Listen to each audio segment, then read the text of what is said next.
Okay, so here we are in our document. This is usually easier for me to do this in class because I use one of the students, one of you guys, your imagery, and then kind of show the building process. This is the only actual PSD image that I have from the past, so we're going to do it using this one, and I'll still be able to show you a lot of the same stuff, so it's going to be okay for sure.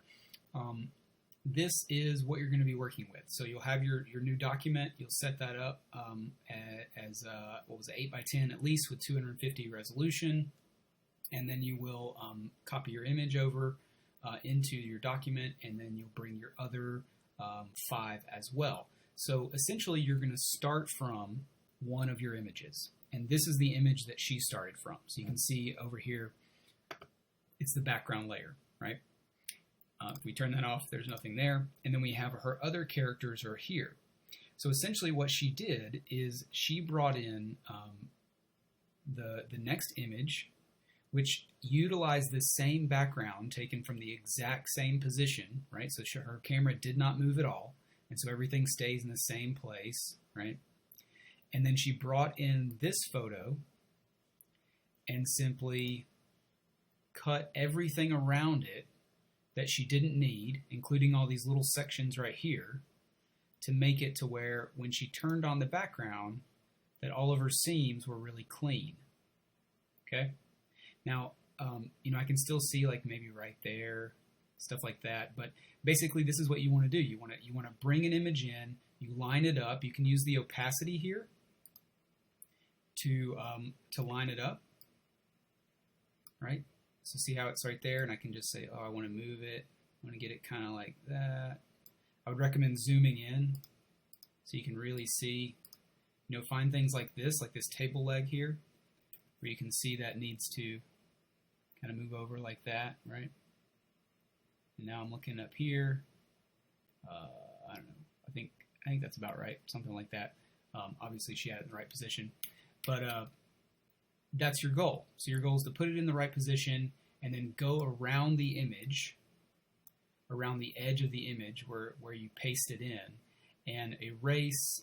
You can use your eraser tool right here and use I would recommend opacity up. I would recommend a blurred edge, so low hardness. And what that's going to allow you to do is erase with a fuzzy edge. So there you can see that. That'll allow you to blend sort of the background with the foreground and allow for a smoother transition. All right, and then let's check out the other ones as well. So there's one here. You can see there's this issue right here, but that is actually because she erased. Whoops. She erased part of this leg so that character would fit in. Some of that's unnecessary because this character overlaps that other one, but I think she was just trying to make sure it worked out all right. So you can see still a little issue right here. Pretty close there. There's one here. Obviously, she had to work in the door as well because this character is interacting with a door, so she wouldn't want the door from the original photo there. So she took the character, the open door, and the door frame as well, and then the character in the hall. So if your characters are not overlapping, you can essentially just take sort of rectangles of the character and everything that they interact with, drop them into your new image, and then figure out how to get rid of the seams in whatever way you need to. You may find that, for instance, if your lighting is different in different imagery, and if that's true, then what we can do, let's come back to this character right here since she's the largest, we can do what's called a, oh wait, one second.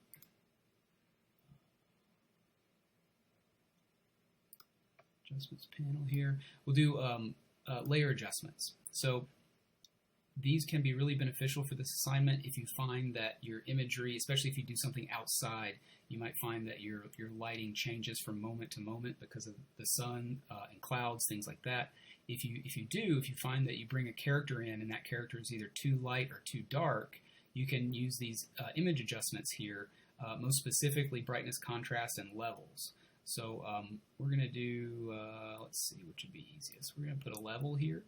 You'll notice that levels drops in right above whatever layer we were selected on.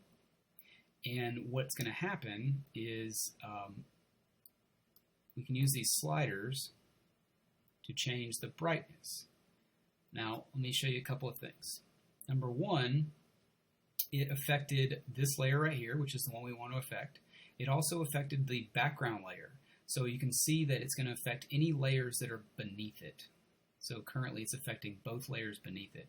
If we click this button right here, then we can clip it, and that will clip it to the layer directly beneath it. So just this one layer.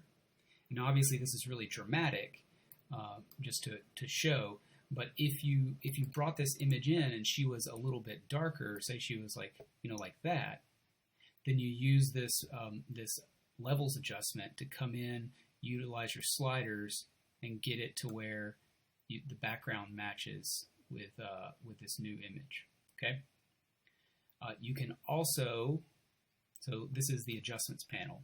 Brightness contrast is basically a more simple version of levels, and then levels right here. These are the two you may need to use.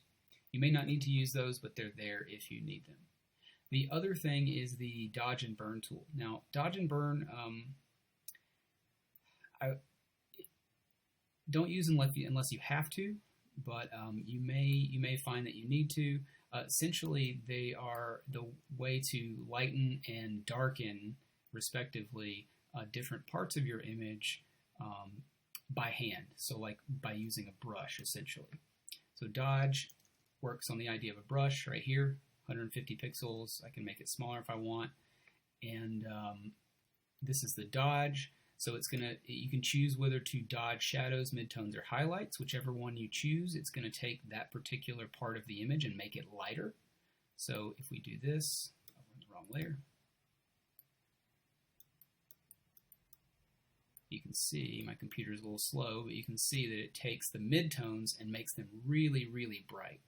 So you're not going to do this, obviously, over the entire image, but you may do it in small parts that you find need a little bit of help. Same thing for the burn tool. Burn tool makes things darker. Again, works off shadows, midtones, or highlights. Right? And so if you found that edge needed to be a little bit darker or a little bit lighter, you could come in and kind of fudge it a little bit. Generally, you're going to want to stick with the layer adjustments because it does the entire image overall, and you'll want to kind of try and match it overall, and then stick with your eraser tool to come in and sort of erase areas that don't quite match. Something along those lines, right? Okay, so that's the general gist. Like I said, I know you guys can't do a lot in terms of creativity on where you can go and what you can do, but do your best. Keep in mind we're going to be using all of the same tools that we used from the cut and paste assignment as far as selections, erasing, cleaning up imagery, all that kind of stuff. So this is just a continuation on all of that. If any of you need help, feel free to email me, and I'll do my best to help via email, answer questions and all that kind of stuff. And if not, I'll talk to you soon.